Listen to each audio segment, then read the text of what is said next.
Era a proposta Anti-Slavery International sobre uma diretiva europeia na área de erradicação do trabalho escravo. Lembro que o debate foi muito interessante. E o Renato tem razão. Hoje pela manhã a gente discutiu diversos âmbitos sobre a devida diligência e estamos bastante curiosos de ouvi-lo novamente, ministro. E o senhor, sei que o senhor também já frequentou a Universidade de Essex. É pena que a ANIL, hoje em dia, esses debates são online, né? As pessoas fazem suas falas e não estão mais presentes entre nós. Mas a coordenadora do Essex Business and Human Rights Project esteve com a gente, foi onde eu iniciei o estudo desses temas. E o professor Sheldon Leader, ele não esteve com a gente, mas falei sobre ele, sobre o tema com ele, falei da sua presença, ele ficou muito feliz. Então, vamos começar, e agradeço também, Denise, que prontamente foi sugerida pela Sayonara, pela professora Sayonara, e que prontamente aderiu e se colocou aí à disposição para exercer aí a posição de debatedora. Então, a ideia, ministro Lélio, é que o senhor faça aí uma fala ali, não quero colocar limites à sua fala, mas 15 minutos no mínimo, enquanto a gente está colocando. E Denise, então, vai fazer aí uma contraposição de 5 a 10 minutos, Denise, e a gente dá direito, então, às pessoas também na audiência fazerem aqui uma outra pergunta, dependendo de como foi o adiantado. E vamos encerrar aqui, só para deixar um pouco, com os resultados preliminares da pesquisa do Renato. Renato está conosco aqui no BPC, ele como professor, como pesquisador visitante, ele está mergulhado no tema da devida diligência há bastante anos, e ele, então, vai trazer um pouco dos resultados preliminares da sua pesquisa, que ele fez em colaboração com a assistente de pesquisa aqui no BRICS Policenter, que vai trazer números do judiciário sobre jurisprudência em relação ao tema. Então, deixo a palavra para o ministro Lélio Bentes trazer as suas contribuições. Obrigado, professora Silvia, meu querido amigo Renato, professora Denise Guimarães. Professora Silvia, a senhora começou fazendo menção àquele que eu tenho certeza é nosso grande mestre, inspirador, foi meu orientador em Essex, professor Sheldon Leader. E eu me lembro que nos idos do final do século passado, né, quando encontrei um outro professor do curso de Direitos Humanos de Essex na biblioteca. Ele me perguntou, bom, qual o objeto da sua pesquisa? Eu disse, comércio internacional e direitos humanos. E ele disse, desista, porque não se misturam. Não é? Então, nós vemos hoje como houve uma evolução, não é? Como nós caminhamos, felizmente, demonstrando, não é? que aquele professor estava equivocado. E o professor Sheldon sempre foi um entusiasta, não é? Dessa visão humanista e, sobretudo, de uma noção que agora, com a Agenda 2030 das Nações Unidas, se tornou muito frequente, né? Que é a de ter o ser humano no centro do processo de desenvolvimento econômico. Né? Nós não podemos nos conformar com crescimento econômico excludente, destrutivo do meio ambiente e das relações sociais. Agora, eu fiz uma abordagem do tema que me foi proposto, as alterações das normas trabalhistas e responsabilização por violações de direitos fundamentais em cadeias de fornecimento no Brasil, mas sob o enfoque da nossa realidade nacional e a evolução de um processo legal e jurisprudencial sobre o fenômeno sobretudo, da terceirização, que, segundo o professor Vitor Filgueiras, tem sido e outros pesquisadores também, tem constituído a porta de entrada para um processo de flexibilização e desgaste e corrosão da proteção trabalhista na legislação nacional. Como todos sabemos, cuida-se de um pacote de alterações legislativas que impactaram diretamente a garantia do trabalho decente nas cadeias de fornecimento, que desagou na Lei 13.429 de 2017, a conhecida Lei da Reforma Trabalhista, que acabou por reconhecer a possibilidade de terceirização irrestrita, inclusive nas atividades essenciais, as chamadas atividades fim do empreendimento empresarial. Já desde 1974, a legislação brasileira, mais especificamente a Lei 6.019, regulamentava o trabalho temporário, estabelecendo mecanismos legais que teriam a justificativa de permitir às empresas enfrentar a competitividade do mundo globalizado, permitindo a contratação de mão de obra qualificada por menor custo. E aqui o ponto que é a peça de resistência da minha intervenção, sem responsabilidade direta dos tomadores. Esse é um aspecto muito importante e que nós vamos, ao final, estabelecer a relação das consequências desse processo de exclusão gradualmente progressiva de responsabilidade para a proteção dos direitos fundamentais no mundo do trabalho. E, em 1983, essa possibilidade foi estendida para os serviços de vigilância. Então, em face da lei posta, o Tribunal Superior do Trabalho adotou uma jurisprudência a partir das demandas que vieram a julgamento, consolidando o entendimento sumulado no sentido da ilegalidade da contratação de trabalhadores por pessoa interposta, exceto o trabalho temporário e o serviço de vigilância. Naqueles outros casos, ressalvadas essas duas hipóteses, haveria a formação de vínculo diretamente com o tomador de serviços. E a jurisprudência trabalhista caminhava, sim, para uma pacificação. Mas, em 1990, como todas e todos sabem, nós vivenciamos uma intensa capilarização da ideologia neoliberal, trazendo com ela movimentos de desregulamentação e flexibilização dos direitos de trabalhadoras e trabalhadores.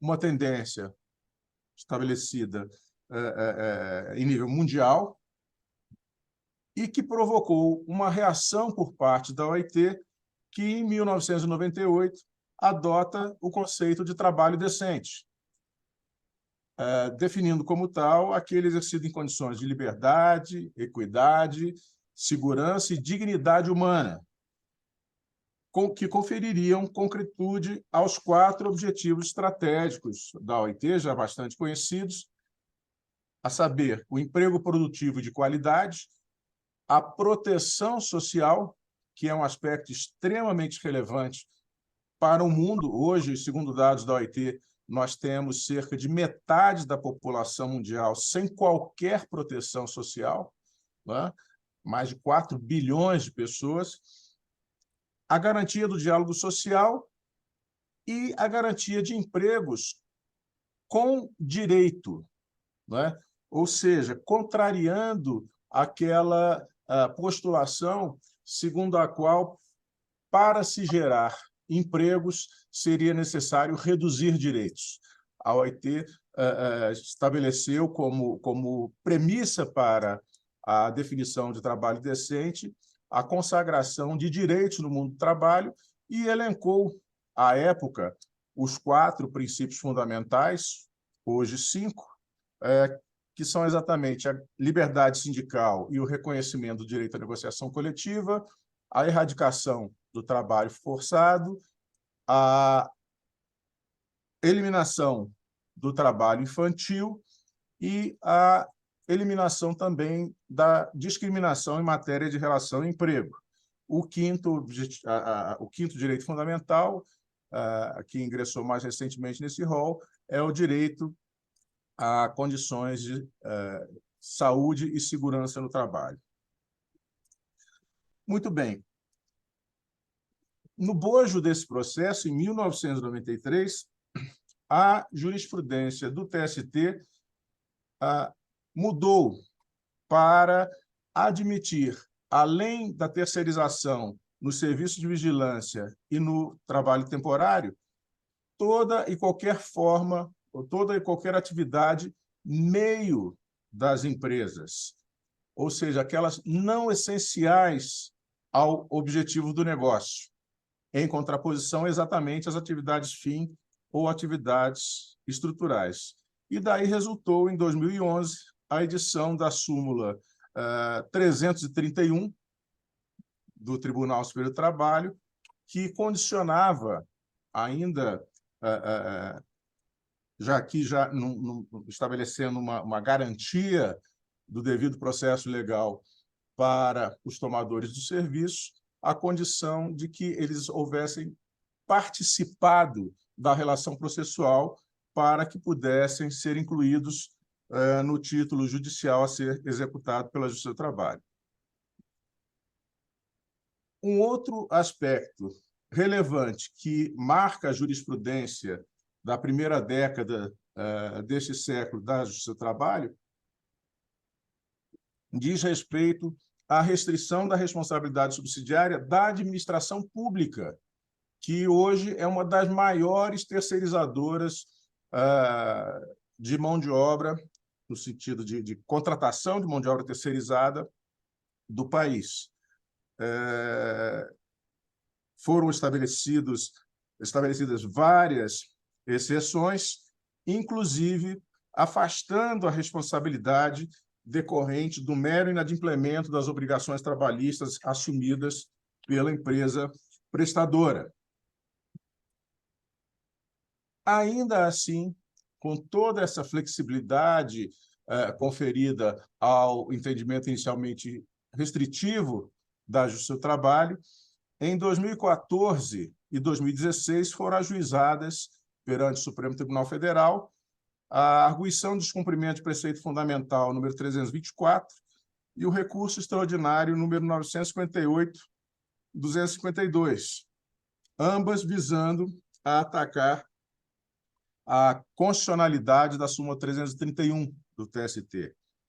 E, ao concluir o julgamento, em agosto de 2018, o Supremo Tribunal Federal decidiu ser lícita a terceirização de toda atividade empresarial, seja ela considerada uma atividade meio ou atividade fim, não se configurando relação de emprego entre o prestador de serviços e a empresa contratante.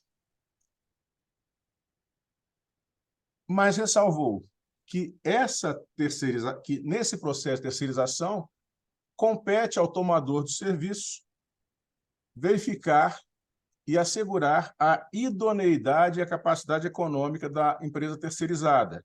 E, por isso, responde subsidiariamente pelo descumprimento de normas trabalhistas e obrigações previdenciárias, porventura, existentes. Deve-se ressaltar que esse entendimento, bastante flexível, fixado pelo Supremo Tribunal Federal, estava em linha com o entendimento de outras jurisdições, inclusive a Argentina adotou o mesmo entendimento de permitir a terceirização ampla com a responsabilidade do tomador do serviço.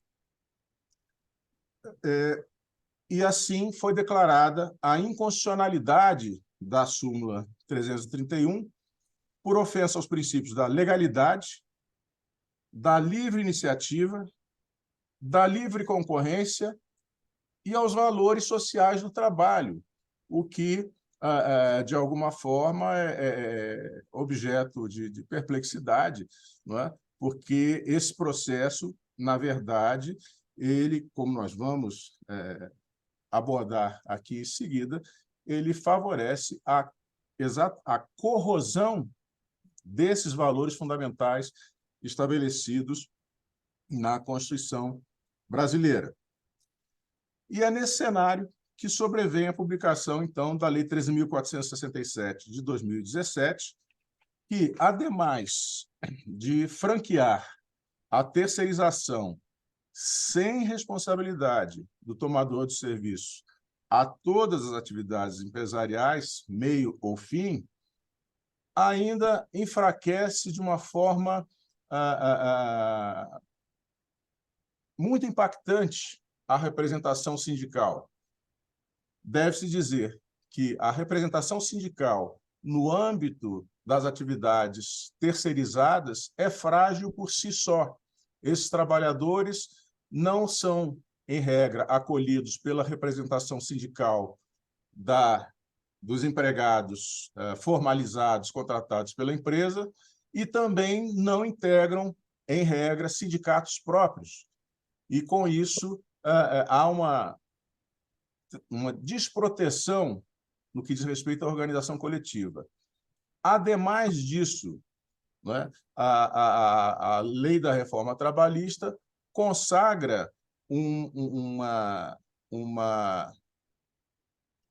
modelo sindical, suprimindo as fontes de custeio da atividade sindical, o imposto sindical, e aqui permitam-me dizer, particularmente, não sou favorável à contribuição sindical obrigatória, mas isso foi feito de uma forma abrupta, sem a substituição por uma fonte viável de financiamento dos entes sindicais, sobretudo os entes sindicais representativos de trabalhadores, porque os sindicatos representativos do segmento empresarial contam com as contribuições do Sistema S, ou seja, ainda tem uma fonte de renda que permite a sua sobrevivência. Mas os sindicatos de trabalhadores tiveram um impacto, um decréscimo, um descenso no valor das contribuições auferidas da ordem de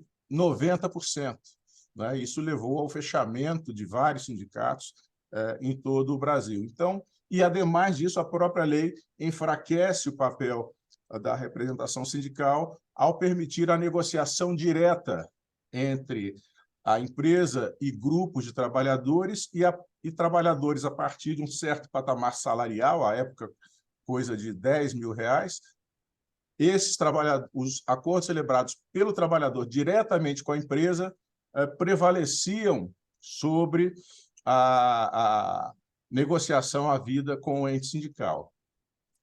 E, mais do que isso, a nova lei consagrou a primazia do negociado sobre o legislado. Ora, é premissa aceita internacionalmente no direito do trabalho que a legislação trabalhista é uma lei de conteúdo mínimo, de caráter tuitivo, ou seja, de caráter protetivo. Ao se consagrar a possibilidade de negociar condições abaixo do mínimo assegurado na legislação, segundo a própria Organização Internacional do Trabalho, atenta-se contra a própria finalidade da negociação coletiva, que é permitir o avanço nas condições de proteção do trabalho em determinadas categorias. Então, o que se tem configurado é a utilização da terceirização como estratégia de redução de custos, com a compartimentação de riscos e flexibilidade organizacional em um contexto de acirramento da concorrência globalizada.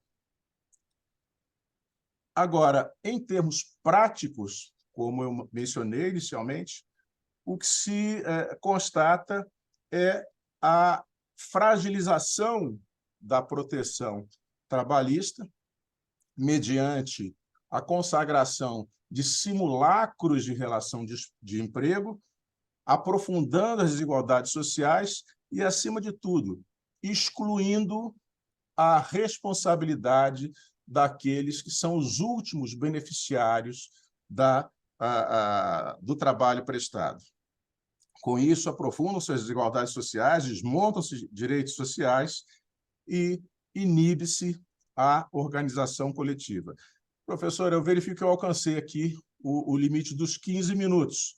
Eu penso que talvez os demais temas que eu tenho a abordar, eu possa trazê-los no curso do debate, mas apenas em conclusão, para a guisa de fechamento, né, da análise desse quadro que me propus trazer nessa fase inicial, eu gostaria de lembrar que, segundo a pesquisa do professor Vitor Filgueira, já referido anteriormente, mais de 80% dos casos de trabalho escravo encontrados entre 2010 e 2013, mais precisamente 84,3% dos casos de trabalhadores resgatados de condições análogas à escravidão, eram trabalhadores terceirizados. E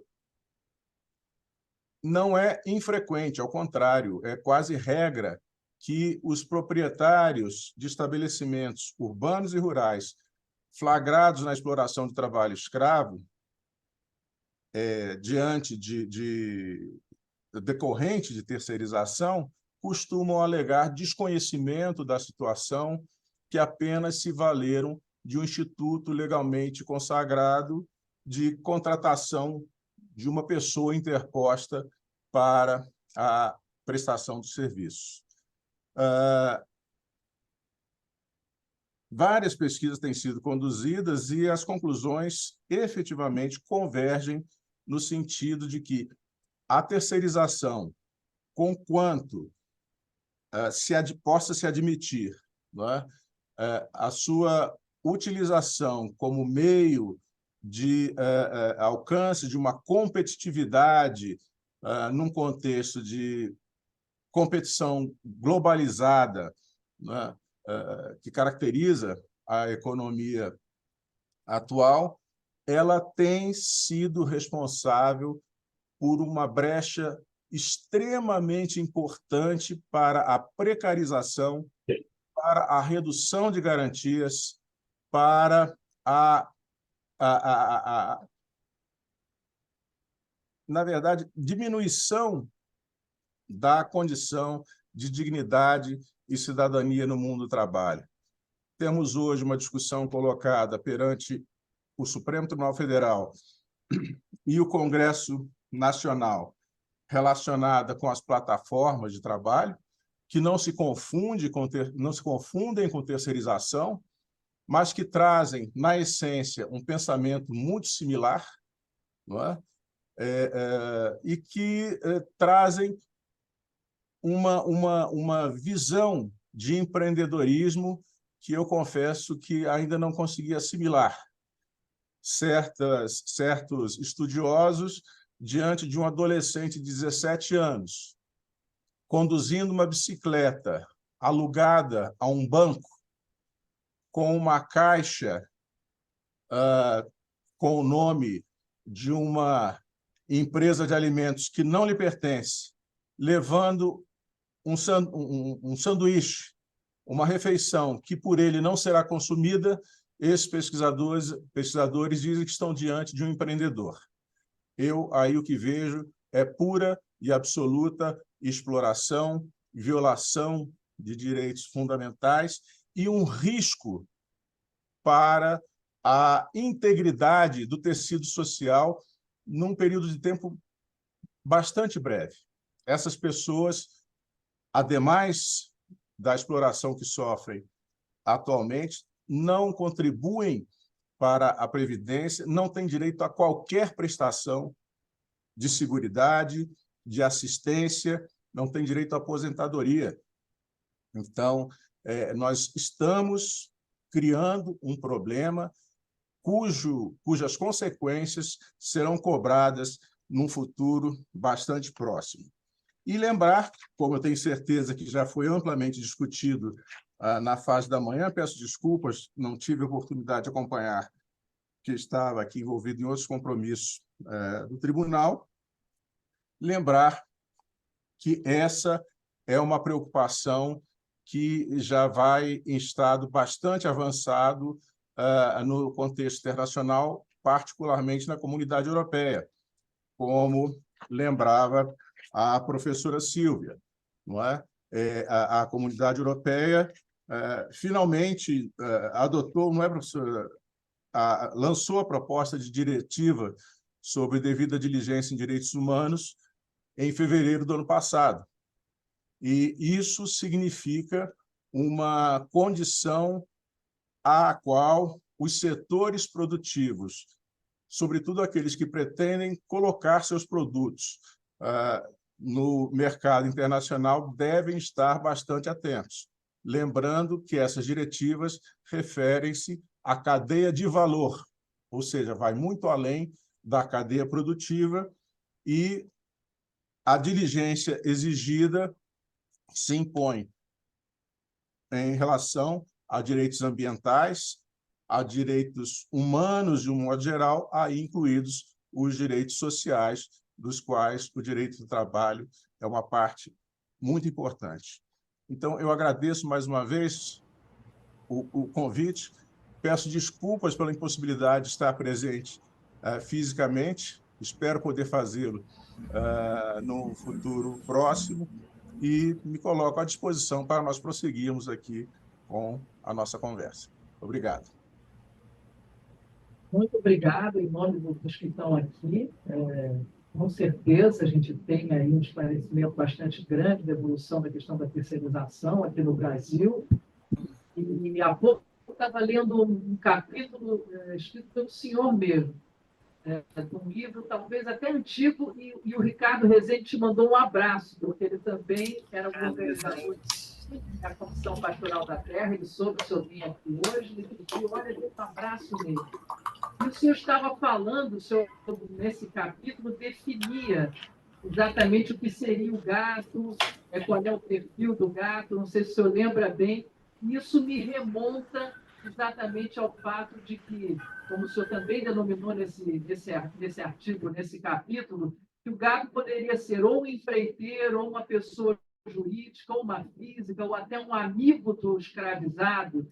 E eu pensei imediatamente, não sei se estaria equivocada, que a legislação, ao acolher essa situação, de fato estaria legitimando a existência mesmo desse tipo de intermediário, principalmente no âmbito rural.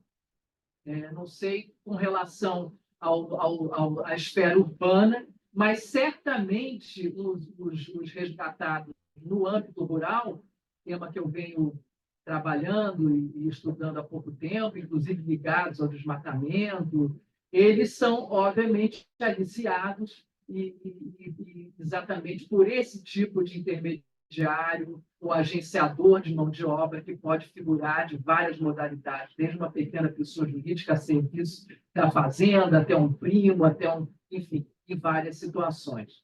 Então, agradeço muito e passo a palavra a Denise, para que depois a gente possa ouvir um pouco dos comentários dos colegas que aqui estão.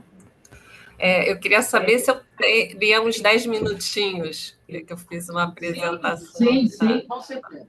Tá. Então, primeiramente, boa tarde a todas e todos, né? Eu sou professora da UF, integrante do grupo de pesquisa CIRT, que é Configurações Institucionais e Relações de Trabalho, da FND, da UFRJ, coordenado pela nossa querida professora Selnara.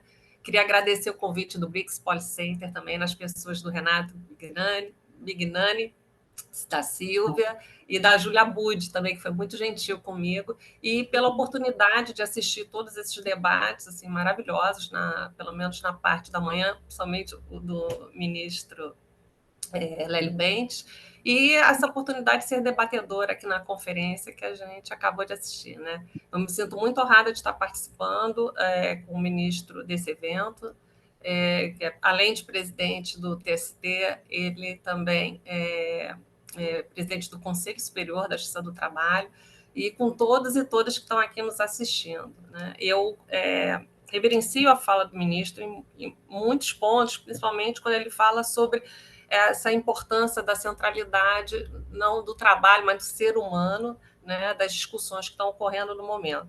Ele faz toda uma minuciosa análise desse histórico jurisprudencial quanto à terceirização de serviços, até ela vir ser, vamos dizer assim, regulamentada pela lei, primeiramente, 13.429, que era um Congresso Nacional que, naquela oportunidade, em março de 2017, rejeitou a terceirização de atividade fim, e o mesmo Congresso aprovou a terceirização de atividades fim em junho ou julho, não me recordo agora, com a Lei 13.467 de 2017. Então, isso gerou impactos, né, no mundo do trabalho aqui no Brasil. Mencionou o ministro Lélio da importância, né, dos sindicatos e, ao mesmo tempo, né, a reforma trabalhista com a Lei 13.467 veio com a prevalência do negociado sobre o legislado, a princípio algo muito que seria bom, né? Porém, retirando o caixa, né? Retirando com o fim abrupto da contribuição sindical compulsória, que afetou principalmente os sindicatos dos trabalhadores. Então, tem toda uma questão assim, da problemática com relação a essa representação sindical. Falou principalmente da terceirização de serviços como estratégias de redução de custos e flexibilização de direitos. Então, e o que eu também compactuo Oi? Eu compactuo do entendimento do ministro foi com relação a a questão também das cadeias, né, de ter a expressão cadeias de valor como sendo o espaço de regulação melhor, né, que a gente pode adotar ao invés de cadeias de suprimento, que é um pouco mais restrito. Então, esse tema de proteção de direitos humanos nas cadeias globais de valor, a gente parte dessa observação de transformação do mundo capitalista, dos processos de globalização, da divisão do trabalho em escala internacional, a progressiva liberação também, liberalização do comércio, das novas tecnologias. Então, a gente verifica que houve uma diluição dessa responsabilidade jurídica ao longo de todo um desenho organizacional para efeitos de localização, deslocalização e também dessa terceirização de serviços em termos internacionais. Então, quando acontecem essas violações de direitos humanos das empresas, muitas vezes isso resulta numa impunidade delas, né? E na incapacidade das vítimas de exercerem uma defesa, e muitas vezes acabam que nós não temos acesso, né, a uma ação, né, dos tribunais. Então, há uma autora, que é a professora Adoração Guamán, que eu utilizei muito, que foi objeto, inclusive, da minha pesquisa, né, de tese, e que essas atitudes acabam facilitando ao dumping, né, de direitos humanos, o que vocês comentaram, vários aqui conferencistas comentaram no início, que era o race to the bottom, né, conforme foi falado aqui, e isso acarreta uma mudança. Alô? Uma mudança do comportamento corporativo voltado para economizar custos e aumentar a taxa de lucro, localizando e deslocalizando essas diferentes partes da produção em locais onde tem padrões trabalhistas e ambientais mais flexíveis, né, mais baixos. Então, isso funciona como uma mola propulsora para que haja uma dinâmica dessa concorrência regulatória, provocando uma corrida para o fundo do poço, né? A professora Adoração Guamán fala sobre isso, né? Então, isso atinge especialmente as economias em desenvolvimento, né? Essa redução de padrões trabalhistas acabam servindo como sendo um fator para atrair investimentos estrangeiros. Inclusive, a professora Anil Amás também falou aqui, ela fala dessa questão da colonialidade, né, das leis, ainda que referindo-se à devida diligência. houve toda uma necessidade, até por conta das violações que estavam sendo praticadas, da criação de um consenso, né, para a criação desses princípios orientadores sobre empresas e direitos humanos das Nações Unidas, os princípios RUD, mas os princípios datam de 2011, eles não tinham o objetivo de conseguir um instrumento com obrigatoriedade jurídica, mas sim que fosse uma fórmula politicamente legítima para aquele momento. Então, esses princípios orientadores construídos, né, esses 3 eixos de proteger, respeitar e reparar, dever do Estado de proteger os abusos, direitos humanos em relação às empresas, né, a responsabilidade, aí sim, a responsabilidade social corporativa, que entra aí o critério da devida diligência, o acesso às vítimas a recursos judiciais e não judiciais como forma de remediar, reparar as violações. Então, cada um, isso veio para que houvesse essa voluntariedade, né, no cumprimento da devida diligência, vamos dizer assim. Então, atualmente, inclusive, o debate ele está ligado ao denominado ESG, que é o Environment Social Governance, né? A própria professora Manuela Roland fala da importância da governança ambiental e social para a gestão de riscos e mitigação de danos de atividades empresariais, mas ainda essa temática ela está mais ligada ao campo dos investimentos.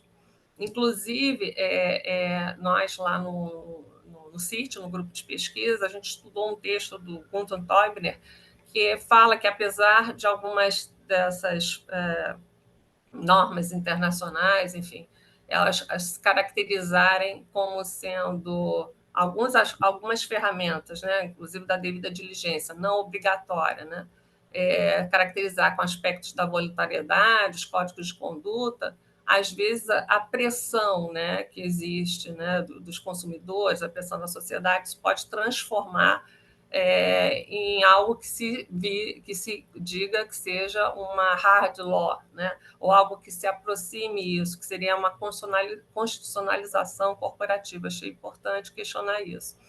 Mas o que a gente tem que passar é para essa etapa, né, dessa responsabilidade social, corporativa, mais ligada ao voluntarismo, para algo que seja juridicamente vinculativo, para que haja esse contínuo responsabilizatório, né? E aí a resposta, que é boa parte do acervo que eu estudei era do professor Vilfredo, quanto a esse direito transnacional do trabalho, que vai reconhecer a hibridização das suas fontes e também a natureza extraterritorial dessas mesmas fontes, o que é uma resposta a esse problema da extraterritorialidade, do impacto da soberania dos Estados, que a professora Anil Imaz de Essex, né, falou. Né? Então, esse direito transnacional, que não é um novo direito, né, que é uma conjugação entre o direito internacional do trabalho e o direito internacional dos direitos humanos, é que vai formar esse núcleo normativo e que vai nos dar, né, ferramentas para tornar possível a aplicação do seu espaço global. Então, aí, esses instrumentos, nós temos os selos sociais, os códigos de conduta, que não são mais aqueles códigos de conduta antigamente, as cláusulas contratuais de sustentabilidade, que também é muito em voga, né? Os acordos marco globais, que foi muito bem colocado pelos professores, né? Professor Leonardo, e a devida diligência obrigatória. Só que a devida diligência obrigatória, para efeito da realização dos direitos fundamentais, para ela ter essa amplitude, né, que eu acho que há um consenso aqui que todos almejam, né, mas para essa centralidade do trabalho humano, ela passa por grandes desafios. Né? Então, um desses problemas em relação à devida diligência obrigatória está em dizer qual é o alcance dessa devida diligência obrigatória, o que é esse mínimo due diligência, essa devida diligência mínima. Então, é importante a gente também definir quais são esses direitos humanos que vão ser objeto de prevenção, mitigação e remediação, que terão seus riscos avaliados e quais são as medidas que serão tomadas. Então, tem um critério que fala, o professor Vilfredo falou, que esses direitos humanos trabalhistas partem daqueles 5 eixos, né, da Declaração da OIT sobre Princípios e Direitos Fundamentais, tem também do da questão do CAD, né, que fala sobre as garantias judiciais, que também poderiam ser objeto da devida diligência obrigatória. E também tem essa discussão se a devida diligência obrigatória ela seria capaz de abranger várias temáticas, né, envolvendo direitos humanos trabalhistas, ou uma única temática, porque seria politicamente mais fácil, né, para aprovação e adesão, né? Então, você tem como exemplo a lei da devida diligência holandesa, que é de 2019, mas ela é específica para o trabalho infantil. Então, ela obriga que as empresas investiguem se há uma suspeita razoável de que a produção de bens e serviços que forem fornecidos para a Holanda, ou produzidos na Holanda, utilizou do trabalho infantil. Então, no caso da existência de uma suspeita razoável, a empresa deve adotar e implementar um plano de ação e exercer a devida diligência. Isso vale tanto para as empresas registradas na Holanda quanto as empresas do exterior que vendem os produtos ou que prestam serviços às empresas holandesas. Tem também a lei da escravidão moderna do Reino Unido, que é um pouco mais antiga, de 2015, que proíbe, né, o trabalho escravo, o tráfico de pessoas, mas tem autores que vão discutir essa lei porque ela não contém os padrões relativos à reclamação, à denúncia, então, o que prejudica, inclusive, o acesso, né, para que se concretize, então, a reparação, remediação dessas violações. Então, e a gente verifica que há toda uma disputa semântica, né, que não é apenas no tratado vinculante da ONU, mas até mesmo, né, são direitos humanos trabalhistas, violações de direitos humanos trabalhistas, quaisquer direitos, ou de graves violações de direitos humanos trabalhistas, né? Eles adotam, como a professora Manuela Roland falou, de impactos negativos de direitos humanos, né? Outra questão que envolve a lei da devida diligência obrigatória é quanto ao critério subjetivo que leva em conta o destinatário da devida diligência. Então, a quem se destina a devida diligência obrigatória? Quais empresas vão ter esse dever de cumprir a devida diligência obrigatória em suas operações? Então, a gente tem como exemplo, por tamanho da empresa, que é, no caso, a lei francesa, né, que foi uma das primeiras a aplicar esse conceito de devida diligência obrigatória através do dever de vigilância, né, do devoir de vigilância, mas exclui as empresas menores. Então, a lei da devida diligência francesa se aplica com mais de empresas com mais de 5 mil empregados na França, ou 10 mil em todo o mundo. Então, você tem que o texto legal vai introduzir uma obrigação de vigilância para as empresas francesas ou em atividade na França para que publiquem e implementem plano destinado para prevenir violações de direitos humanos e ambiente causadas por suas atividades, por suas subsidiárias, suas subcontratadas e fornecedoras, seja na França, seja no estrangeiro. Então, aí é uma crítica que se faz que tem a ver com terceirização, embora não se confunda, é o fenômeno do offshore, né? Então, a lei francesa, ela poderia estimular um downsize de uma empresa pelo número de empregados e desencadear mais ainda a fragmentação da atividade por meio de offshore. Então, outro aspecto seria com relação à extensão, como bem ponderou o ministro, na fala do ministro Lélio Mendes, né, a devida diligência obrigatória, quando ele fala do conceito de cadeia global de valor no lugar da cadeia de suprimento, né, porque a cadeia global de suprimento, global de valor, ela é muito mais ampla. Então, você tem todas as atividades da produção até o consumidor, passando pelo transporte, enfim, que elas podem atingir de forma direta ou indireta aquele trabalho humano. Então, tem que procurar como é que vai ser criada essa devida diligência obrigatória em sua extensão para cima ou para baixo nas cadeias globais de valor.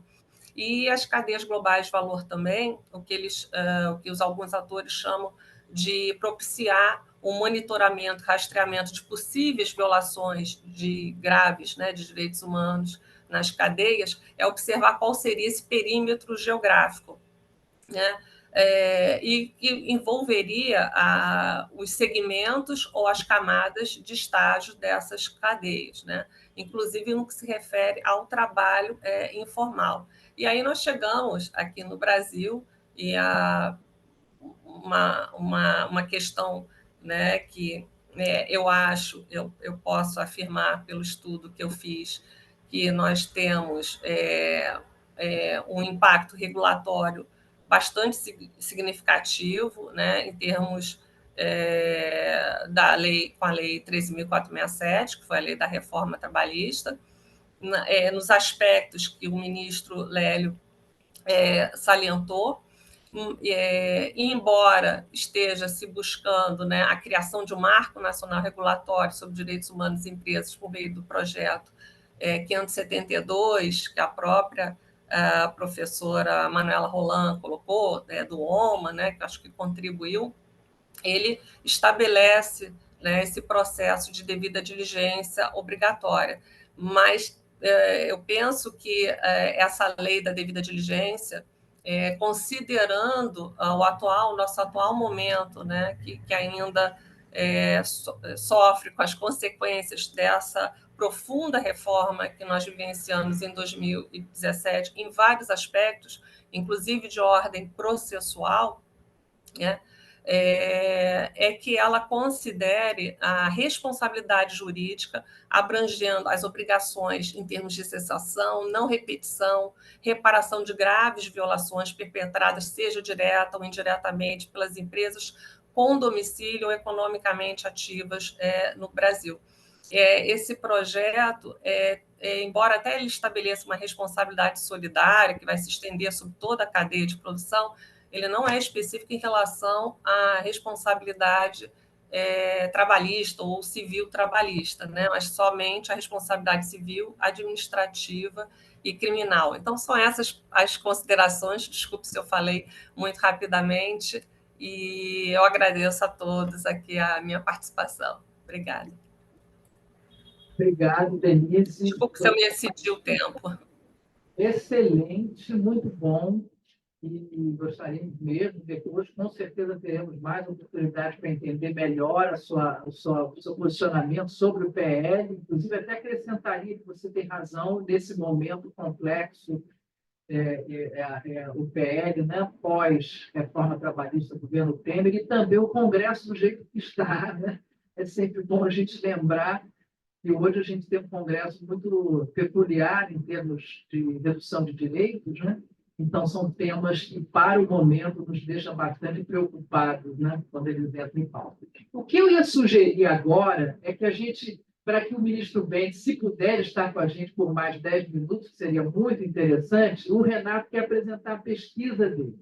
Os resultados, Renato, ele é bem objetivo, a gente conhece ele até demais, um pouco do que ele pesquisou em termos de jurisprudência, junto com Júlia, que é a pesquisadora aqui do Centro de Pesquisa de Escravidão Contemporânea, aqui conosco, no BPC, para que vocês dois pudessem apreciar um pouco das conclusões deles e a gente, mesmo que sem a presença de vocês, que aí exigir demais, pudesse ter depois um feedback, um retorno sobre o que os dois estão se debruçaram nos últimos meses. Renato, você quer subir? Obrigado, Silvia. Obrigado, ministro Lélio, professora Denise, excelentes palestras e dialogam inteiramente com essa segunda parte, né, da parte da tarde, inclusive já anunciando que estamos indo para o final, né, do seminário. A nossa proposta agora é apresentar, na verdade, brevemente, né, professora Silvia, os resultados de duas parcelas importantes da pesquisa. A primeira, procurar compreender em que medida, primeiro, né, qual seria o modelo ideal, como disse a professora Denise, né, de devida diligência. O que seria isso? Né?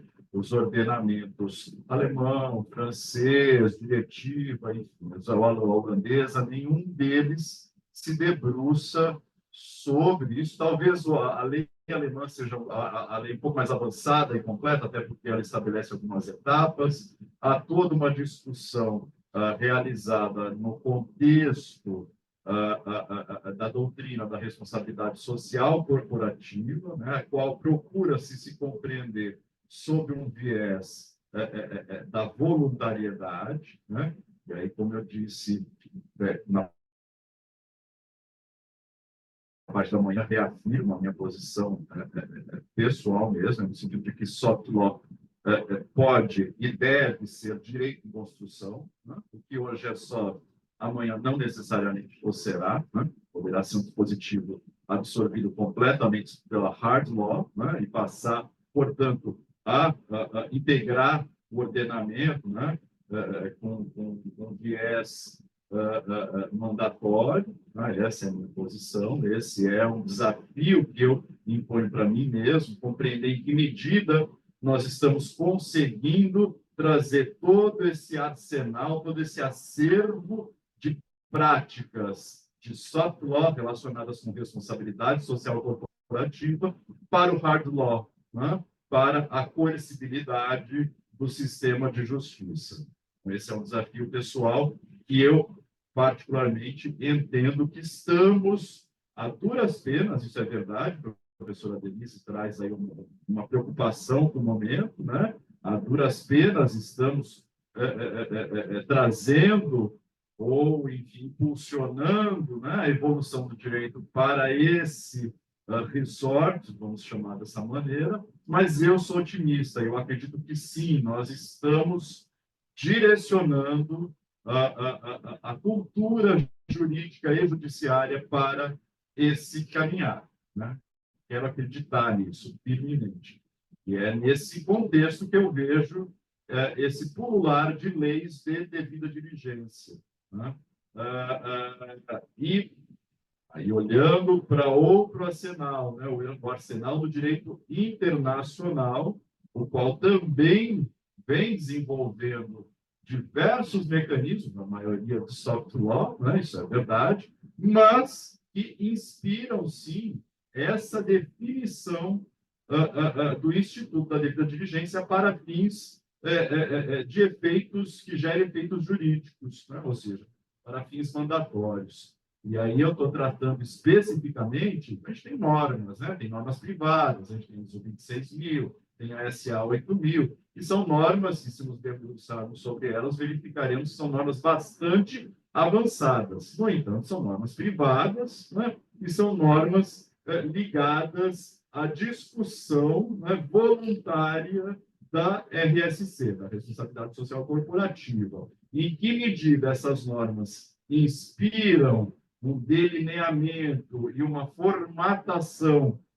com efeitos jurídicos, faz parte da nossa pesquisa, né? Então, estou com a Júlia Abud, outra colega que está aqui ao lado, né? Em seguida, ela vai trazer alguns aportes de jurisprudência, notadamente da jurisdição trabalhista, né?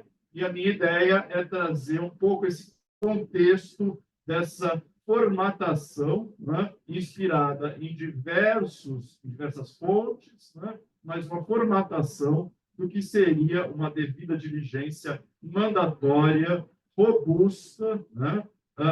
Para que não caiamos na falácia que foi trazida pela Marina Novaes de manhã, né? Marina Novaes, ela trouxe a preocupação de que a due diligence, a devida diligência, não fosse o novo ESG, Environmental Social Governance, no sentido de greenwashing, né? No sentido de social washing, no sentido de apenas garantir uma carapaça, uma roupagem de legalidade que não encontrasse na sua essência esse benefício, né? De realmente garantir trabalho digno, promover condições dignas de trabalho, promover trabalho decente e, acima de tudo, proteger direitos fundamentais no trabalho.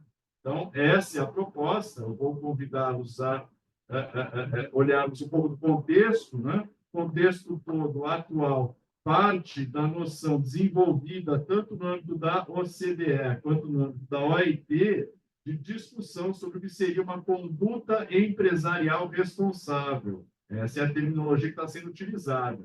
E ambas organizações, né, a OCDE mais a OIT, desenvolveram que a conduta empresarial responsável deve obedecer às diretrizes da OCDE para empresas multinacionais, né, conhecida popularmente como diretrizes, os princípios orientadores de empresas, em matéria de empresas e direitos humanos da ONU, né, conhecidos POs, né, os princípios orientadores, e a Declaração Tripartite de Princípios sobre Empresas Multinacionais e Política Social da OIT, como declaração. Né?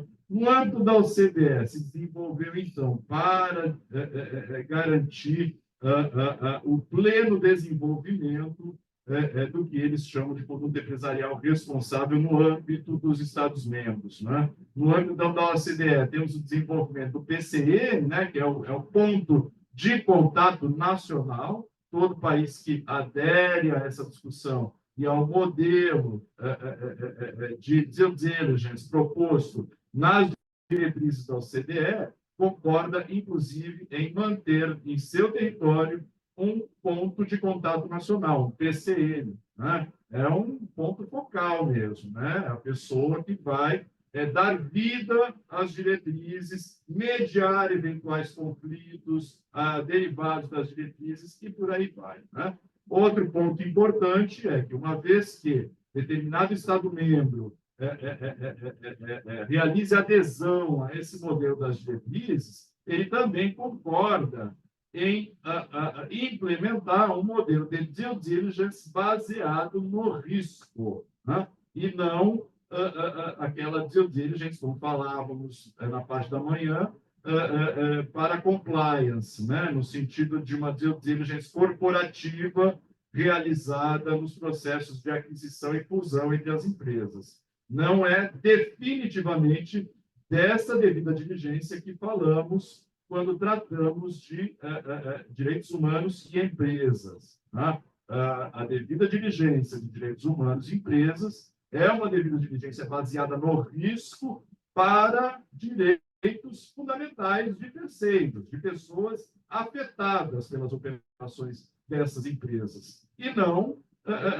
para proteger o patrimônio do acionista, do shareholder. Tá? Por fim, o modelo da OCDE também pressupõe a adoção de políticas públicas direcionadas para a promoção dos direitos humanos. Já no âmbito do OIT, como o ministro Lélio já nos trouxe brilhantemente, né, a discussão sobre a conduta empresarial responsável implica o reconhecimento da Declaração de Princípios e Direitos Fundamentais do Trabalho de 1998, agora com seus 5 eixos, né? Proibição de trabalho forçado, trabalho infantil, discriminação, liberdade sindical e segurança e saúde do trabalho. São 5 eixos tratados na Declaração de 1998. E o reconhecimento da existência e a promoção dos direitos fundamentais do trabalho e a noção da figura de promoção do trabalho decente. Esse é o contexto. Então, está lá, conduta empresarial responsável, essa é a definição que a OCDE nos traz, né? É uma conduta consistente com leis aplicáveis e com padrões internacionais reconhecidos com base na ideia de que se pode evitar e endereçar impactos negativos e também pode contribuir positivamente, né? Quer dizer, causar impactos positivos. Conduta empresarial responsável é, portanto, um conceito amplo que se concentra em 2 aspectos da relação, né? Contribuições positivas que as empresas podem fazer para o desenvolvimento sustentável, inclusive, né? E um aspecto negativo, evitar impactos adversos, evitar impactos negativos, porém, assumi-los caso ocorra. Aí, trazendo já a questão da autoridade nacional em matéria de inspeção do trabalho, né, uma autoridade prevista na Convenção 81, foi ratificada pelo Brasil. Né? A Constituição de 1988 traz essa questão muito bem, no artigo 21, inciso 24, compete à União organizar, manter e executar a inspeção do trabalho, E a Lei 10.593, de 2002, traz, entre outros itens, né, não é, a obrigatoriedade, né, que o auditor fiscal do trabalho tem, que é aquele agente público inserido no âmbito da inspeção do trabalho, né, responsável pela inspeção do trabalho, e a obrigação do auditor fiscal do trabalho é garantir em todo o território nacional o cumprimento de disposições legais e regulamentares, inclusive relacionadas à segurança, saúde, medicina do trabalho, no âmbito das relações de trabalho e emprego, vejam, não apenas para o trabalho assalariado, né? Senão o legislador não teria feito essa distinção. Então, amplia o legislador, portanto, o escopo de atuação do auditor fiscal do trabalho para toda e qualquer relação de trabalho, serviço público, trabalho autônomo, trabalho por plataforma, enfim, podemos imaginar várias possibilidades. E o inciso 5 também é dever do auditor fiscal do trabalho garantir o respeito aos acordos, tratados e convenções internacionais. Eu digo isso para a gente passar diretamente para o objeto da pesquisa, né? A Secretaria de Inspeção do Trabalho, em 2022, ela lança uma ferramenta de autodiagnóstico trabalhista em conduta empresarial responsável. Como foi feito em 1922, e talvez muito influenciado, né, pelas tintas ideológicas de então, né, ela é uma ferramenta também absolutamente voluntária, né, e interativa, e é gratuita, né? O objetivo dela é fornecer informações e conselhos técnicos a empregadores sobre os meios mais eficazes para a promoção do trabalho decente, para a adoção de uma conduta empresarial responsável. A ferramenta também visa a permitir que as empresas sejam orientadas a identificar qual o melhor caminho para se adequar a uma conduta empresarial responsável. O usuário deve, portanto, responder a um questionário voluntariamente, né, sobre temas relativos ao mundo do trabalho e fornece a cada questão, né, a possibilidade da resposta e um plano de ação caso a resposta não se adeque aos postulados da conduta empresarial responsável, né? Com propostas, então, né, de plano de trabalho, para que as empresas possam adequar a sua conduta. Como eu falei para vocês, o lançamento da ferramenta ocorreu em abril de 2022, né? Aí eu tomei o cuidado de questionar a Secretaria de Inspeção do Trabalho sobre o alcance da ferramenta, né? E os colegas da autoridade central em matéria de inspeção me responderam, muito queridos, muito carinhosos, muito prestativos. No entanto, há um problema grave de origem na ferramenta, que é a impossibilidade dessa ferramenta registrar qualquer tipo de resposta, né? O que foi narrado para mim é que havia realmente um receio gigantesco, e ainda existe esse receio, de adesão do setor produtivo à ferramenta, caso houvesse um mínimo risco de ficar qualquer registro sobre quem estivesse respondendo a essa ferramenta. A ferramenta foi desenvolvida em conjunto entre a Inspeção Brasileira e a OIT, né? Organização Internacional do Trabalho, apoiou o governo brasileiro no desenvolvimento dessa ferramenta. De modo a que é muito difícil termos dados sobre o uso dessas ferramentas, que era justamente o que me motivava na compreensão da efetividade das diretrizes da OCDE, porque em linha de máxima é disso que se trata, né? Estamos observando uma ferramenta que cristaliza as diretrizes da OCDE em matéria de due diligence dentro do território nacional. Ainda que seja voluntário o seu preenchimento, caso o empresariado realizasse o preenchimento de forma voluntária, mas de forma também maciça, né? Ou seja, diversas empresas, e caso fosse possível registrar isso, teríamos informações valiosíssimas, não? Saberíamos quais são os principais setores econômicos em que há um déficit de cumprimento das diretrizes. Conseguiríamos alcançar uma quantidade de trabalhadores envolvidos nessa discussão. Conseguiríamos saber exatamente qual que é o estado da arte hoje no Brasil em matéria de cumprimento dos principais tratados internacionais relativos ao tema. No entanto, não temos esse registro, já falei para vocês o motivo. Ainda assim, os colegas conseguiram, pela ferramenta da Google, conseguir trazer algum registro. E até o momento que eles me trazem é que aproximadamente 8.000 usuários, de acordo com o Google Analytics, né? A ferramenta não se presta a fornecer mais dados, ela não diz muito mais além disso, mas sabemos que até hoje, ou seja, de abril de 2022 até hoje, cerca de 8.000 usuários acessaram a ferramenta. Esse é o único dado de que o Estado brasileiro dispõe hoje sobre essa ferramenta, né? Não há qualquer tipo de coleta de dados por parte da ferramenta.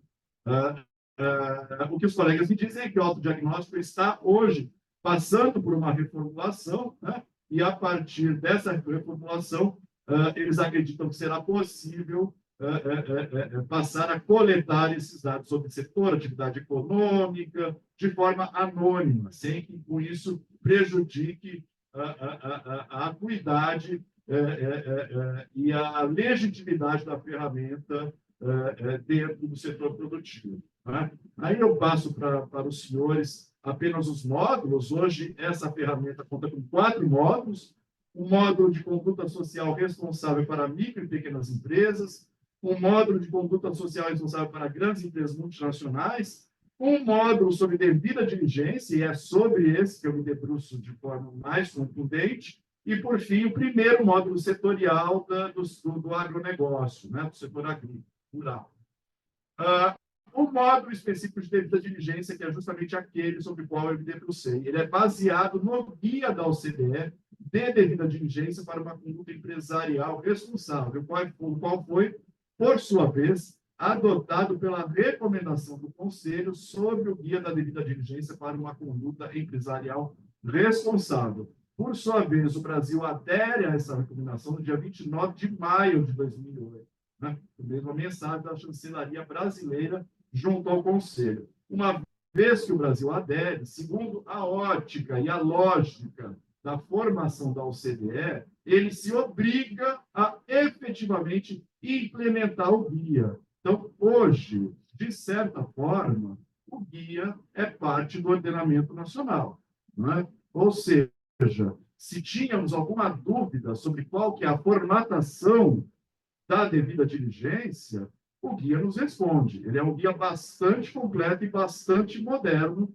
com relação aos mecanismos que toda empresa deve adotar para realizar uma devida diligência, né?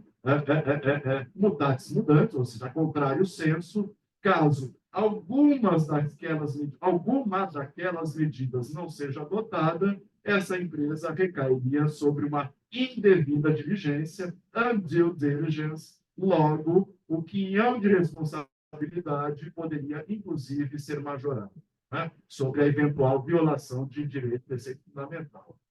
E aí eu entro especificamente sobre quais são essas etapas. Essas etapas estão contidas no guia.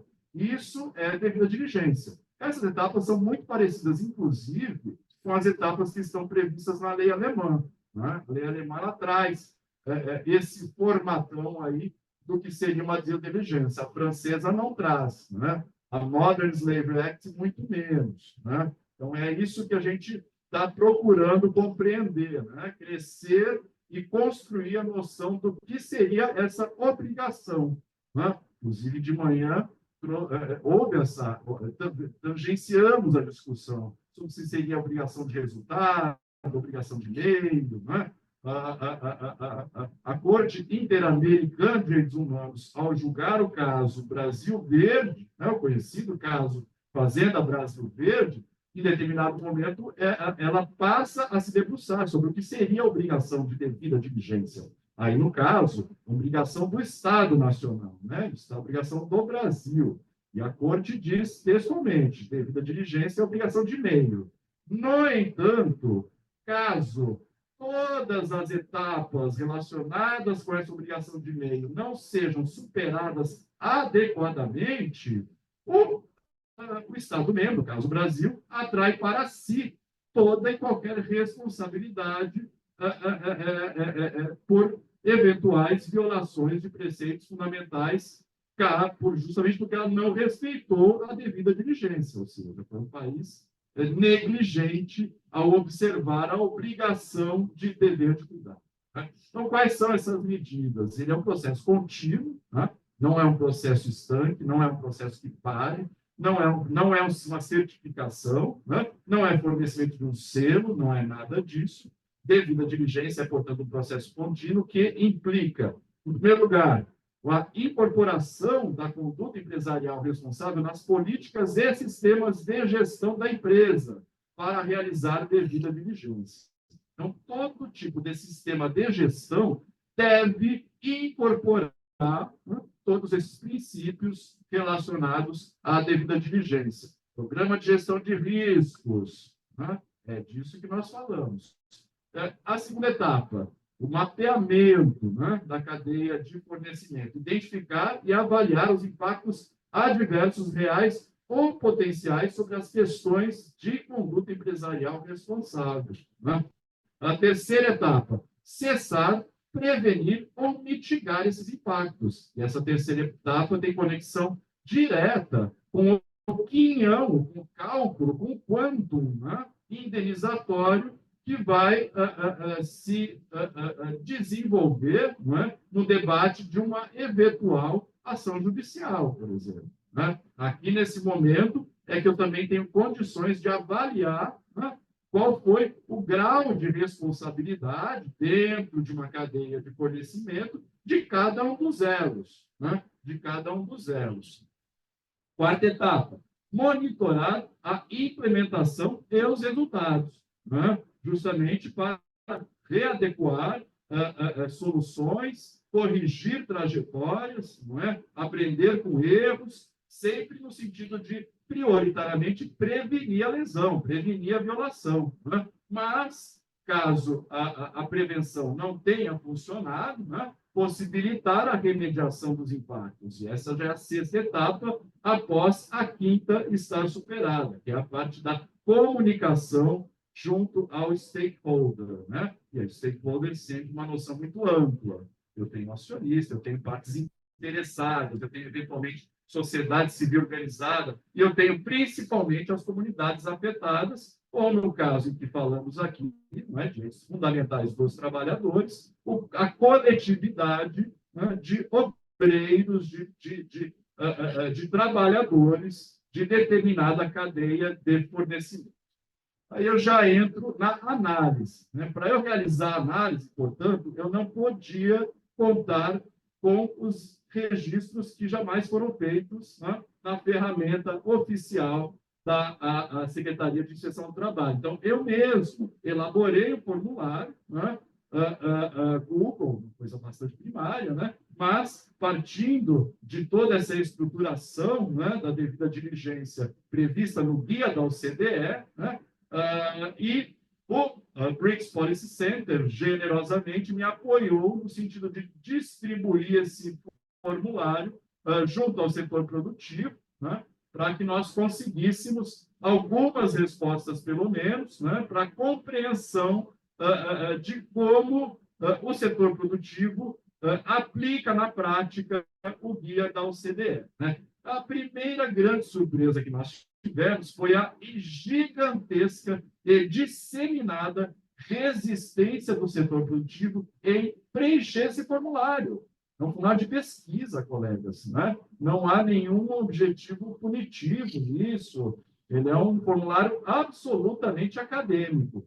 E ele é um formulário também anônimo. Em hipótese alguma, solicitamos a identificação da pessoa que estivesse preenchendo, né, o formulário. No entanto, ainda assim, não conseguimos um grande número de respondentes, conseguimos 4, no entanto, pessoas, né, e é sobre esses pobres 4, né, mais pobres, mas extremamente valiosos, né, é que nós realizamos o nosso estudo.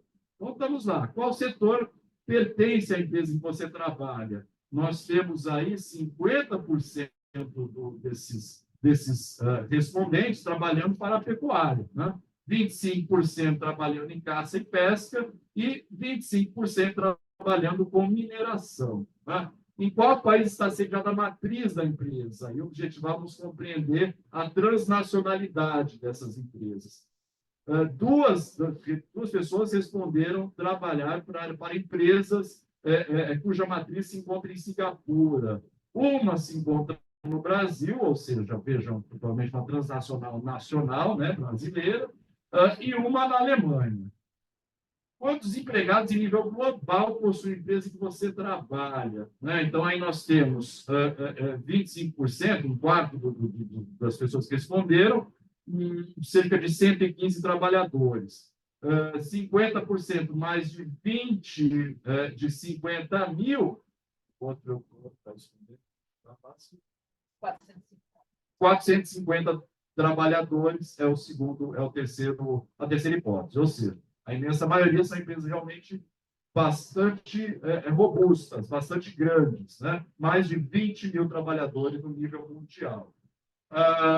Aí eu já entrei na análise qualitativa mesmo da resposta ao guia, né? Ou seja, vamos compreender em que medida essas empresas estão cumprindo o modelo de due diligence da OCDE. Né?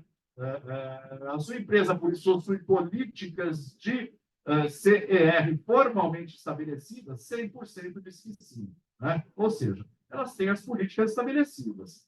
Se as cumprem, são outros 500. Né? A sua empresa incorporou as políticas nos sistemas de gestão para que integrem, né, os processos rotineiros da empresa, enfim, previstas, inclusive, em leis e regulamentos. Aí eu tenho 75% que consideraram que sim, né, que a empresa incorporou as políticas. No entanto, eu tenho 25% que dizem que não, né, parcialmente somente. Essas políticas estão incorporadas. Isso já traduz um desafio. Né? Eu já tenho um quarto aí dos respondentes reconhecendo que apenas parcialmente as políticas que são anunciadas, né, são efetivamente incorporadas. A sua empresa incorporou as expectativas e políticas de conduta empresarial responsável na relação com fornecedores e parceiros comerciais, questão que o ministro Lélio nos trouxe, né? A disseminação da terceirização. Sim, ela incorporou, 100% dizem que incorporou, ou seja, ela considerou, né, os fornecedores e parceiros na elaboração das expectativas e das políticas de conduta empresarial responsável. Na avaliação de riscos, a sua empresa definiu o escopo da identificação e avaliação de impactos reais e potenciais de modo amplo, né, para identificar os riscos mais prováveis. 100% também entendeu que sim, que a avaliação de riscos foi bem feita. Aí cabe uma análise minha, muito particular também, eu venho procurando na minha função diária, como auditor fiscal do trabalho, realizar auditorias que absorvam todas essas normas e procurem também compreender, principalmente em empresas transnacionais, empresas de grande porte, né, em que medida elas cumprem também com as diretrizes. E que pese o fato de que vejamos aqui 100% entender que na avaliação de riscos a empresa definiu corretamente o escopo, na minha experiência eu observo que raramente as empresas realizam um correto diagnóstico de sua cadeia de fornecimento. Né? Veja, que outro dia, lá nesse parênteses, estávamos inspecionando uma empresa francesa, ou seja, uma filial de uma empresa francesa no Brasil, que, salvo, enfim, qualquer óbice aí, né, deveria cumprir plenamente, ou deveria seguir plenamente a lei da matriz, né, a lei do dever de vigilância. Né? E, observando a lei de dever de vigilância francesa, a gente verifica que ela trata de forma ampla desses parceiros. Né? No entanto, a empresa apenas considerava, para efeitos de incidência da lei, o que era fornecedor direto de commodity. Né? Ela não considerava nenhum outro parceiro, né, como sendo objeto do mapeamento que a lei do dever de vigilância traz. Isso já é um problema de reconhecimento do problema, não é? Quer dizer, uma vez que eu reduzo por uma definição que eu mesmo estabeleço o escopo de aplicação da legislação, obviamente eu estou deixando para fora da proteção que ela prescreve milhares de trabalhadores, né? E os impactos adversos pode ser que ocorram também para esses trabalhadores, né? Aí observava-se bem que a multinacional só entendia como risco a origem da commodity dela, uma empresa que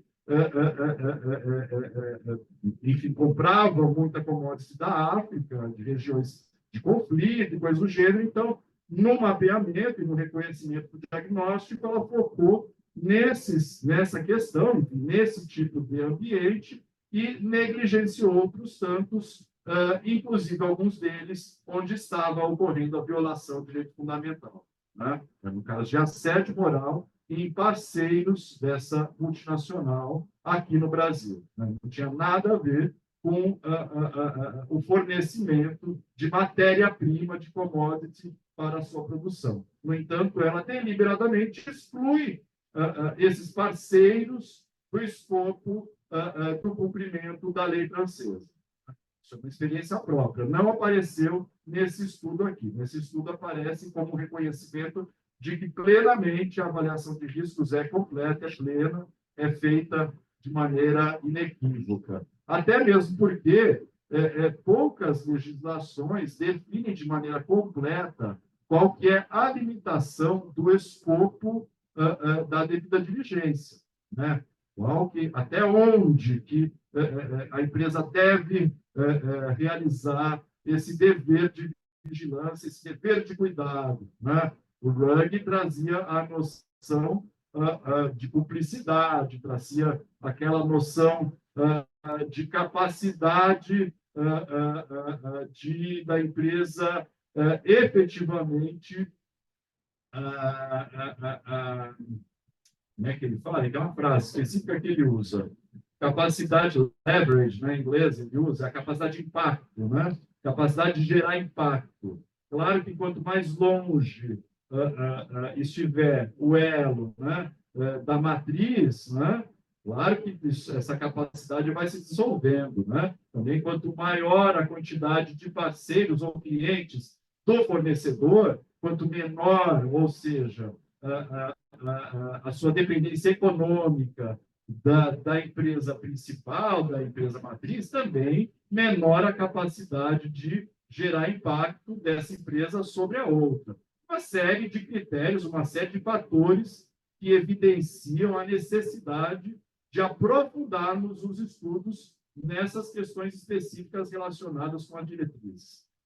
A próxima, partindo das áreas de risco significativas identificadas na avaliação de riscos, a sua empresa realiza avaliações de forma reiterada sobre os riscos reais e potenciais, sobre as questões relacionadas à conduta empresarial responsável, ou seja, se há uma permanência do sistema de due diligence naquela empresa. 100% disse que sim. Muito provavelmente porque esses profissionais que responderam à pergunta são profissionais que já trabalham corriqueiramente com responsabilidade social corporativa no âmbito das empresas. E a gente passou também por essa discussão na parte da manhã, né? Como isso, por um lado, facilita a introdução da discussão da due diligence mandatória no âmbito da empresa, no entanto, por outro lado, com uma aparente contradição, acaba mesmo dificultando, porque são as mesmas pessoas que até então estavam acostumadas a trabalhar de forma absolutamente voluntária, né? E sem nenhum tipo de cobrança de resultado, né? No entanto, uma vez que a due diligence deixa de ser voluntária e passa a ser mandatória, obviamente que os reflexos e impactos no âmbito corporativo tomam uma roupagem muito mais rígida, né? Então, vejam que isso também ainda é um fator que acaba aparecendo e transparecendo. A empresa analisou seu envolvimento com os impactos adversos reais ou potenciais, identificando-os a fim de determinar as respostas adequadas Veja que essa já é uma pergunta um pouco mais complexa, né? A fim de determinar as respostas adequadas. Um respondente, ele entendeu que a sua empresa não realizava adequadamente o desenvolvimento das medidas em relação ao mapeamento, em relação ao diagnóstico que ela mesma havia realizado, né? Com base nas informações obtidas sobre os impactos adversos reais ou potenciais, a empresa priorizou os riscos mais significativos com base na gravidade. As diretrizes também permitem uma hierarquização, né, dos riscos e impactos, até mesmo para gerar aí um mapa, né, de plano de ação para a empresa, né, para ela também priorizar aqueles riscos mais graves e propiciar uma hierarquia no atendimento a esses riscos. Nesse sentido, também, 1/4 dos respondentes entendeu que a empresa apenas parcialmente atingia esse objetivo das diretrizes. Uma vez identificados e tratados os impactos mais significativos, a sua empresa passou a enfrentar os impactos menos significativos. Aí eu também tenho 1/3 dos respondentes, 1/4, desculpem, afirmando que a empresa apenas parcialmente passou para os impactos menos significativos. Então, vejam, todas essas questões vão, talvez aí de forma um pouco ainda inicial, né, primária, enfim, mas elas vão ilustrando as dificuldades de implantação das diretrizes, ou, em outras palavras, as dificuldades de implantação de um modelo robusto de due diligence, de devida diligência, de forma inconteste pelas empresas, né? Imaginem também como que isso vai encontrar uma resposta no Poder Judiciário, né? Uma vez que isso venha a ser desenvolvido com o tempo, né? Com o passar do tempo. Por fim, a sua empresa interrompe atividades que estejam causando ou contribuindo para gerar impactos adversos em questões de conduta empresarial responsável, com base na análise sobre seu envolvimento com esses impactos, né? Aí também eu tenho 1/4 dos respondentes dizendo que a empresa apenas parcialmente realiza essa obrigação, com base na priorização identificada durante o processo de análise de impacto. A sua empresa desenvolve e implementa planos para buscar prevenir os problemas, né?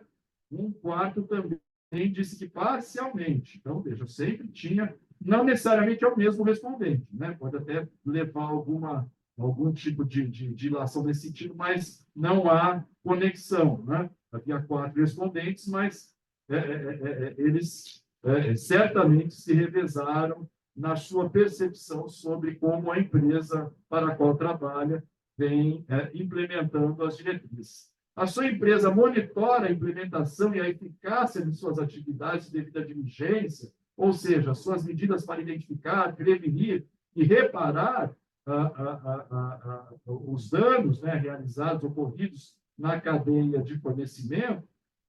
Sim, 3/4, né, dizem que sim, e também aqui eu tenho 1/4 dizendo que parcialmente apenas.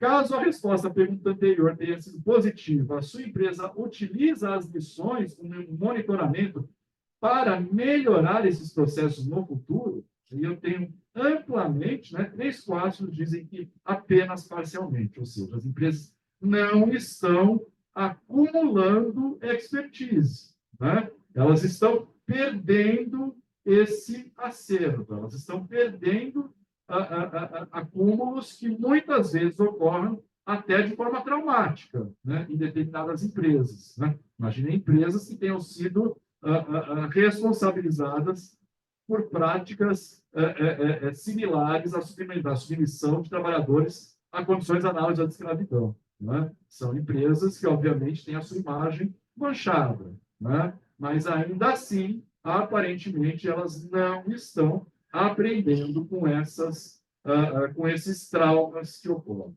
né? A sua empresa comunica externamente, de modo acessível a todos, as informações relevantes sobre políticas, processos e atividades de devida diligência.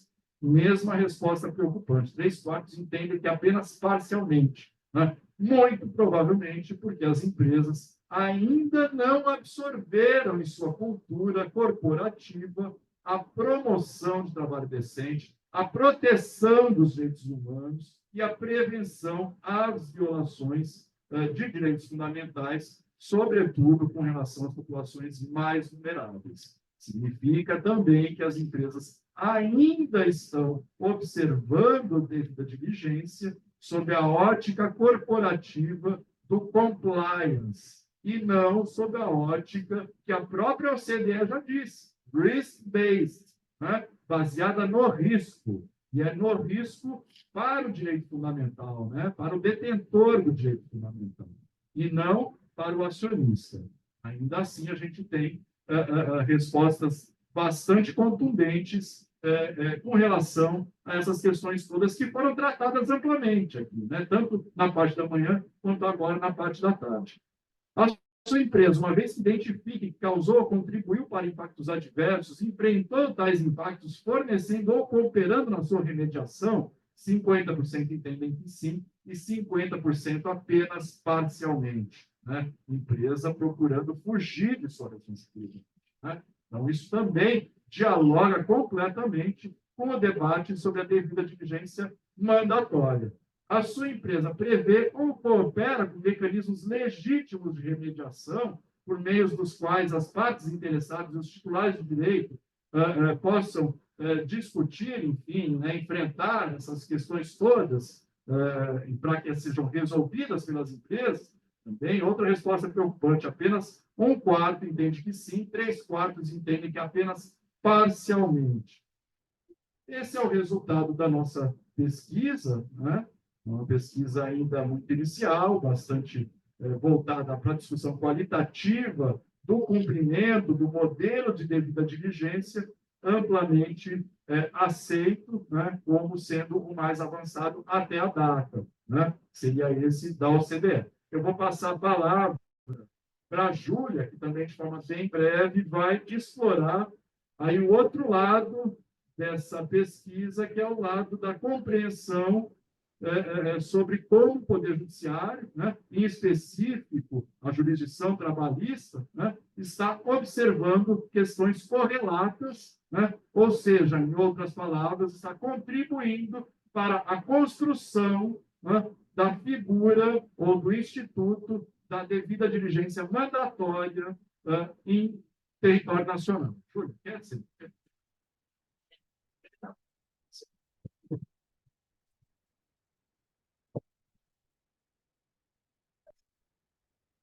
Bom, boa tarde a todos. Vou compartilhar aqui a... não estava muito bom. Não estava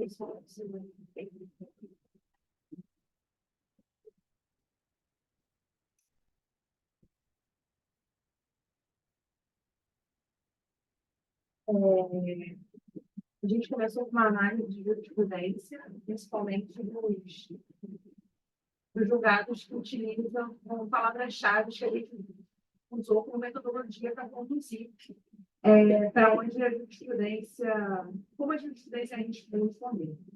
Foi a metodologia usada que, conforme as palavras-chave, né, elas são o canal orientador para onde a jurisprudência vai responder para a gente. Bom, as palavras-chave que a gente utilizou foram responsabilidade civil objetiva trabalhista, teoria do risco, responsabilidade objetiva do diligence trabalhista, responsabilidade objetiva do diligence trabalhista, responsabilidade objetiva, enfim, vocês podem ver na nossa tela, né? E principalmente a violação de preceito fundamental. Para minha surpresa, o primeiro resultado que quando você vai fazer uma pesquisa unificada de jurisprudência, violação de preceito fundamental, você tem uma resposta de uma jurisprudência consumerista. A primeira, vamos dizer assim, que no filtro de importância, atualidade e relevância dessa chave, dessa palavra-chave, você encontra uma violação de direito fundamental do consumidor e uma responsabilidade objetiva em toda a cadeia. Então, a maior parte dos nossos resultados foram do STF, o TST e o TRE4, que eu enumerei algumas questões que se repetiram e foram temas que a todo momento reforçaram que esse era o entendimento da Corte sobre o tema. No STF, a maior parte das decisões que a gente utilizou aquelas palavras-chave, né, que eu mostrei no slide anterior, a todo momento aparecia o uso da súmula 331 do TST, o reforço à legalidade da terceirização da atividade fim. Então, assim, essa decisão, o STF tem reforçado ela a todo momento que surge esse debate da legalidade da terceirização, porém, ao mesmo tempo que as decisões trazem essa legalidade da terceirização da atividade fim, também vem um porém, né? A todo momento, eles descrevem que tem um dever de verificação de idoneidade do terceirizado sobre um risco de responsabilidade trabalhista subsidiária. Ou seja, em muitos julgados, além de reforçarem essa legalidade da terceirização da atividade fim, também trouxeram de forma bem contundente na justificativa, na leitura dos votos e na fundamentação, que de forma nenhuma eles tentam utilizar isso como uma fraude, né, do vínculo empregatício, porque existem alguns casos que foi reconhecido o vínculo empregatício e desconsiderada a terceirização, mas na prática nós sabemos que é uma comprovação muito difícil de se fazer, até pela forma que as empresas têm se estruturado e têm contratado seus funcionários. Seguindo as decisões do TST, apareceu de forma muito reiterada, né, a responsabilidade objetiva em atividades laborais de risco, e a todo momento que é identificada uma atividade trabalhista de risco, de alto risco, né, que existem 4 gradações de risco, principalmente quando é o 4º nível de risco, a responsabilidade objetiva é reconhecida no TST e é reconhecido como jurisprudência consolidada, de acordo com os dados recentes que eu consultei e que eu pesquisei. E a todo momento também o TST traz essa teoria do risco, né, que uma empresa que possui uma atividade que traz um grande risco para seu funcionário, para a sua cadeia de trabalho, ele também arca com esse risco de existir essa responsabilidade objetiva.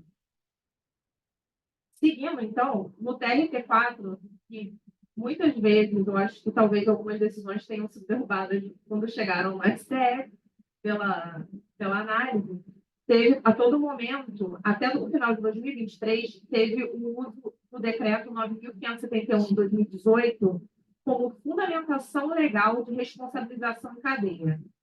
Eu fui pesquisar, esse decreto ele foi revogado em novembro de 2023, porque foi estabelecido um novo painel para discussão de qual vai ser as novas diretrizes, né, de direitos humanos em empresas. Uma política, exatamente, uma política nacional. E como a jurisprudência aparece bem consolidada nos TRTs, que esse decreto ele deixava, né, de forma muito clara essa responsabilização em cadeia, e até o final de 2023 os julgados são reiterados na responsabilização em cadeia, em todos os níveis da cadeia, né? E aí volta também o TRT com essa questão da responsabilidade subsidiária do tomador de serviço, do terceirizado, e toda a sua cadeia, né? Conforme ele vai, quando existe uma relação contratual comprovada e uma utilização de serviço, essa responsabilidade é trazida nos julgados. E assim ainda tem, né, novamente, o alcance de toda a cadeia produtiva. Mas eu quis frisar bastante esse decreto, porque até o fim do ano passado ele tem julgado muito recente, né,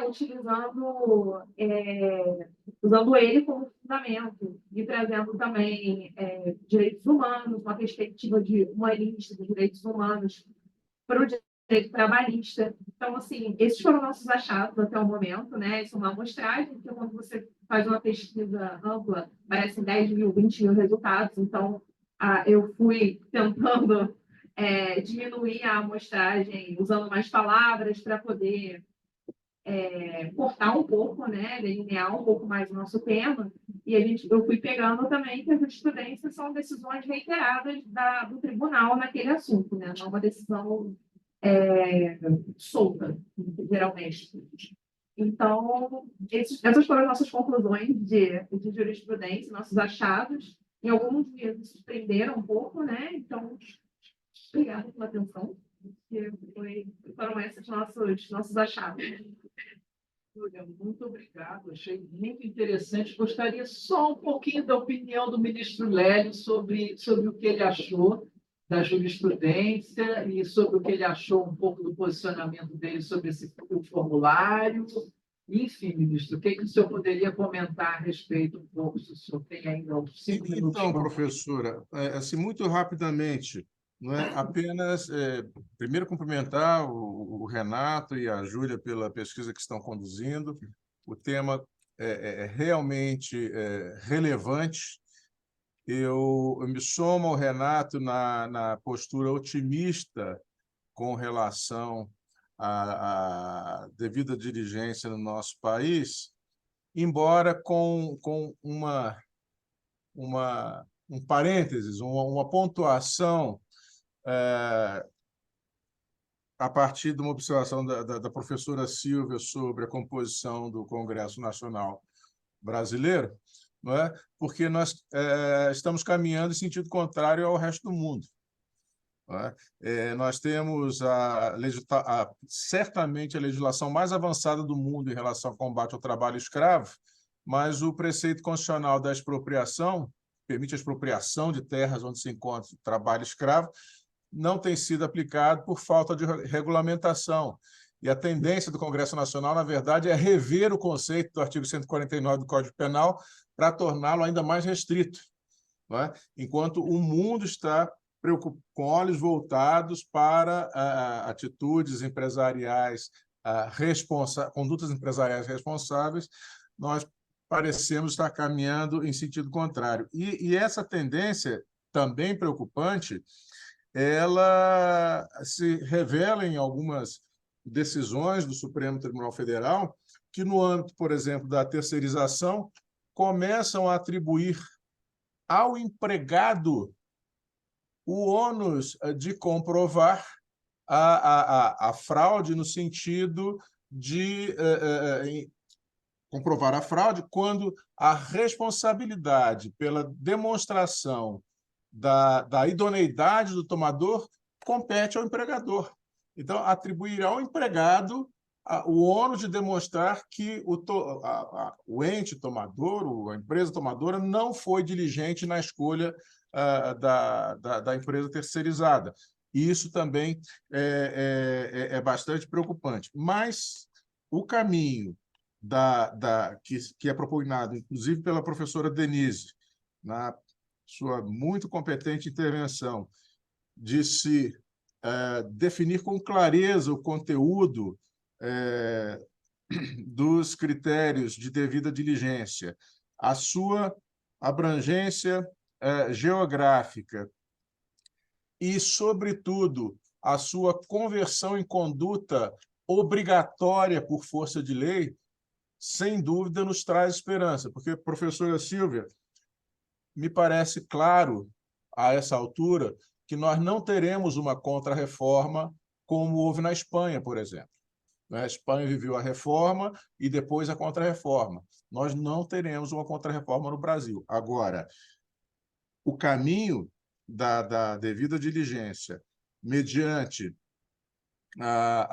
inclusive o envolvimento do segmento empresarial. E, nesse sentido, o trabalho do Renato e da Júlia é fundamental, né? Que passam a se convencer dos benefícios de ter, né, não apenas adotar uma conduta empresarial responsável, mas, sobretudo, tratar desse tema com transparência. E aqui eu recordo, Renato, que essa mesma dificuldade que você teve com relação à apuração dos dados, recentemente, quando o Ministério do Trabalho divulgou com o Ministério da Mulher os resultados do primeiro ano da Lei de Igualdade Salarial, estão sendo impugnados no Supremo Tribunal Federal por uma ação direta de inconstitucionalidade movida pela Confederação Nacional da Indústria.